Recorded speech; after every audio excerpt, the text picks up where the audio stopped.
நீங்கள் பார்த்துக் கொண்டிருப்பது உங்கள் விஜய்.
பார்வதி, எனக்கு ரொம்ப பிடிச்ச பாட்டு. நீங்கள் நல்லா பாடுங்க பார்வதி.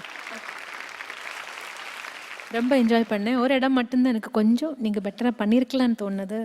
என்ன மேடையில் ஒரு லைன் வருது சரணத்தில், அங்கே கொஞ்சம் டிஃபிகல்ட்டி. அங்கே நோட் ரீச் பண்ணுறது உங்களுக்கு கொஞ்சம் ட்ரை பண்ணுறீங்களா? வாசலில் என் தேவன் தோன்றினார், எண்ணும் எண்ணும் மேடையில் மேடையில் இருக்குல்ல, எண்ணும் எண்ணும் மேடையில் பொன்மாலை அது அது இன்கம்ப்ளீட்டாக இருந்த மாதிரி இருந்தது எனக்கு. அப்புறம் கவிஞனாகி நான் வருது இல்லையா, அது ஒரு தடவை ட்ரை பண்ணுங்க.